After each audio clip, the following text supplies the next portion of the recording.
morning, Eric Weaver. How's life in Western New Mexico this morning? Oh, it's good. It's still a little bit cold out this way. So, Awesome.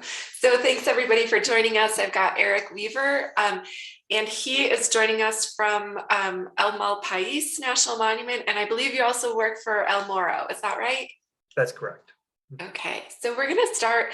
Last year, there were some news reports about alligator junipers being cut from within the monument boundaries. Can you talk a little bit about, why you think that was happening and kind of what's happened since those news reports last year? So the news reports came out about a year ago. However, the cutting of the alligator junipers actually started occurring about 2 years ago. And we've actually seen a sizable number of alligator juniper loss because of that. What we expect that people are using that for is for lumber. Alligator juniper can get a pretty good price for different kind of furniture and things of that sort. So the way that the trees are getting cut are kind of not very thoughtful in the process. They pretty much they leave the trees as pretty well scarred, where they are not going to actually be able to recover at all. So aside from the fact that, it's a protected area that people aren't supposed to be cutting in, why is it significant that these trees are being cut, do you think?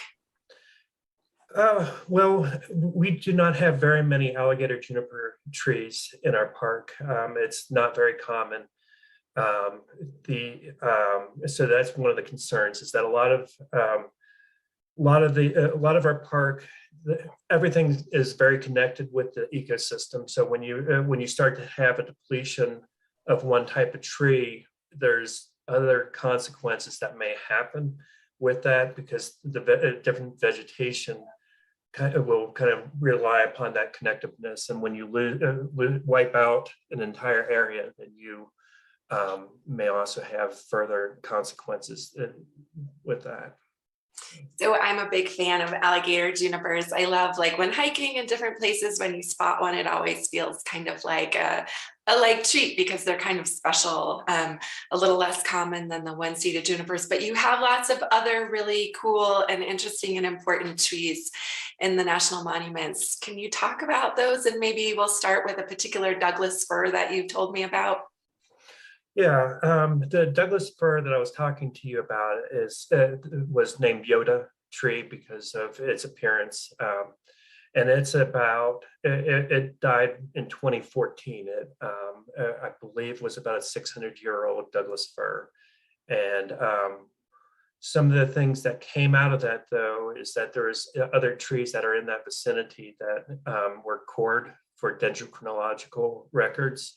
And they were actually able to get a 2,000-year dendrochronological record to kind of better help us understand our climatic conditions. And in particular, the researchers were studying fire regimes, which is fairly interesting for our park, because our fire regimes, because of our geology, our lava fields, kind of inhibit large fires in general.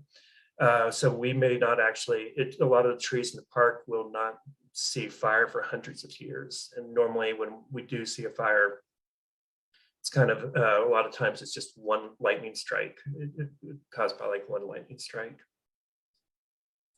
So we've done a number of shows that kind of tie into tree ring data when it comes to things like fire regimes and drought. And I'm curious, are there other trees in the park that people are coring and studying? So we've had a large number of studies there's ongoing studies of the trees in the park. Douglas firs tend to be the ones that people look at the most, but we have a lot of trees that are very old in the park. Our Rocky Mountain juniper are also they're 400 to 600 years old in a lot of cases, as well as our ponderosa can get up to 600 years. And some of our pinions can also get to 400 to 600 years. So that is another concern that we have with this cutting, is that we're going to have more people start to cut down some of these older trees. That there's it would be a very unfortunate. And one of the things that is surprising is that some of the records that we're actually get are from trees that are dead and down. And so a lot of people would not actually consider it that big of a deal just to pick it up and use it for a fire, a campfire or something like that. But it may actually be a very critical record that they're actually destroying in the process. So I think when we spoke last week, you mentioned some other things like, I believe it was pygmy, ponderosas, and then aspens. So there's some unique little pockets of ecosystems there. Is that right? Yeah, that's Omalpais is very interesting in that it's composed of 8 different lava flows that occurred from 3,000 years ago all the way up to 10,000 to 100,000, and with if you actually include like the conservation area next to Omalpais. And each of those lava flows kind of creates different characteristics to the vegetation.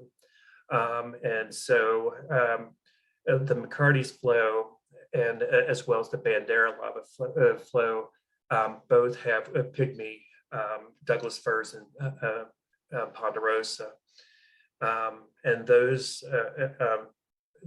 are just kind of just able to grow utilizing water sources that are between in the cracks of the lava flows, where it's kind of stored there. And so it's kind of it's a very fine balance for them to actually be able to survive, and that's why they have the pygmy nature with that.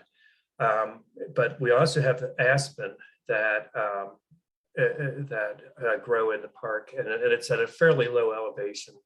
We're looking at 7,000 foot elevation, and in that case, it's where the aspen are kind of utilizing the water flow off of the lava fields, and but they're very beautiful to see. They because of the contrast between the aspen trees and the lava, the blackness of the lava, kind of I've always found as very aesthetic, very beautiful, and looking at those. So I was out there a few weeks ago and, just kind of marvel over the fact that these trees are growing on these lava fields, and you can see these big kind of tap roots stretching across the rocks. Obviously so many of them survived hundreds of years, and during a time, I would imagine, when people needed that wood, for building, for burning, when that was the only fuel source and a really important resource to people, and yet they were preserved for hundreds of years. And I'm curious what you think about what it says about our society, that we maybe don't think twice about cutting some of these ancient trees that are so important.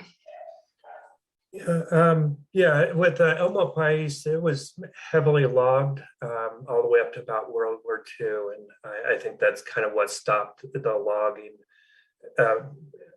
from actually taking over a lot more of our trees. There's a lot of the trees that we have out there were kind of protected because of the difficulty of access to that.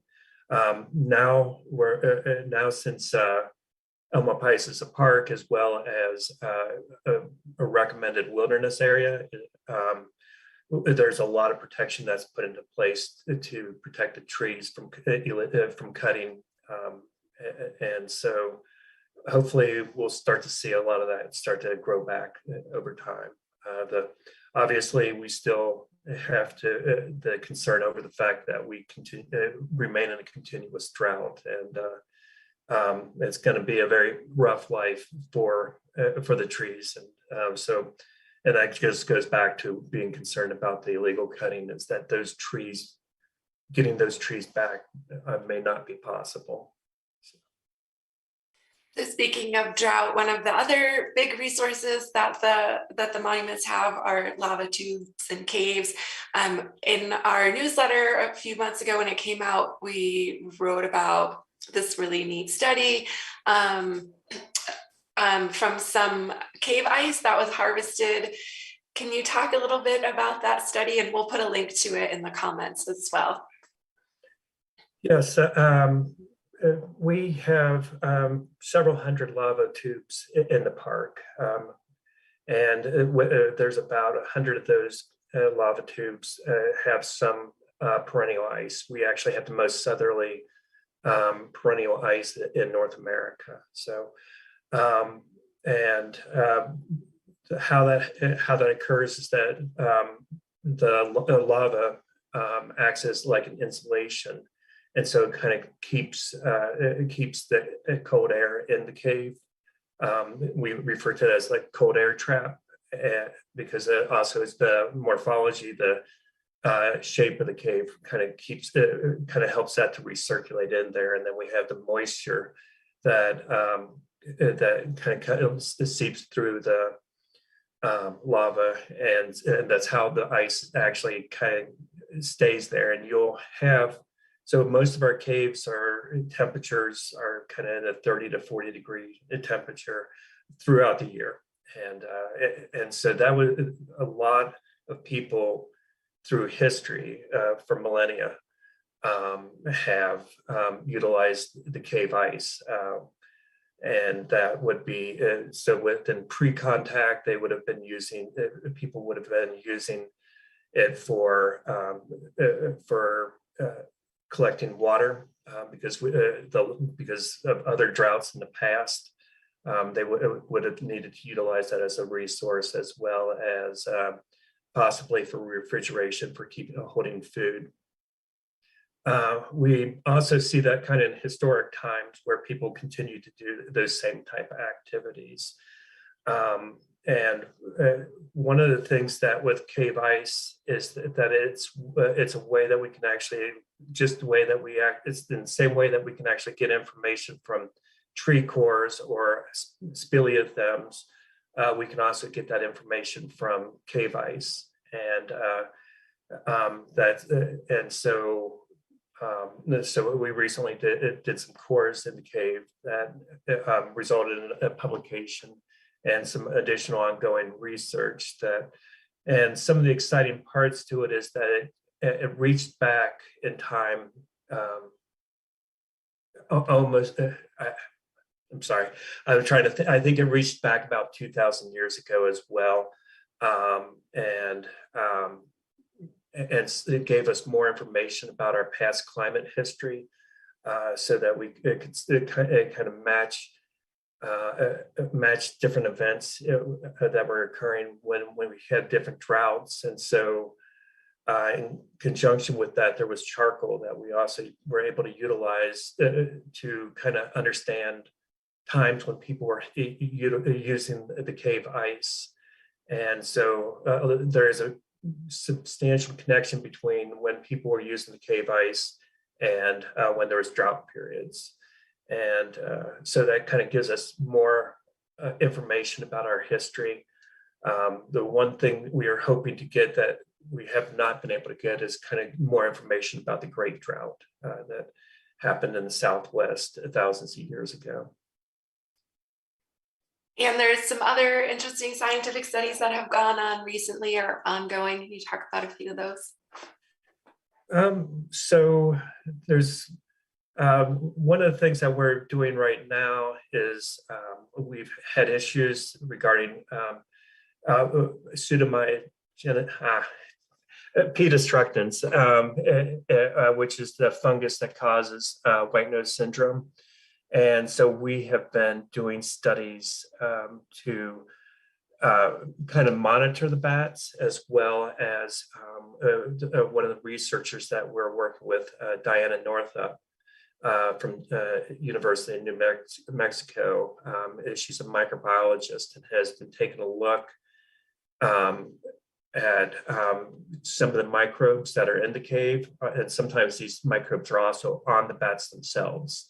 and trying to identify if there's any type of natural defense that they can actually develop, find out whether these microbes may have like a natural defense against the fungus. And in addition to that, she's also doing studies with actinobacteria to see, it kind of gives us a better understanding of what life is like, what the potential for life on other planets and what that would actually look like. Well, Eric Weaver, thanks so much for joining me to talk about all the cool things happening at the park above ground and below ground. It's such a, both monuments are so cool, and I love visiting both of them. They're beautiful. Okay, yeah. Stop by anytime. Thanks, Eric. Sure.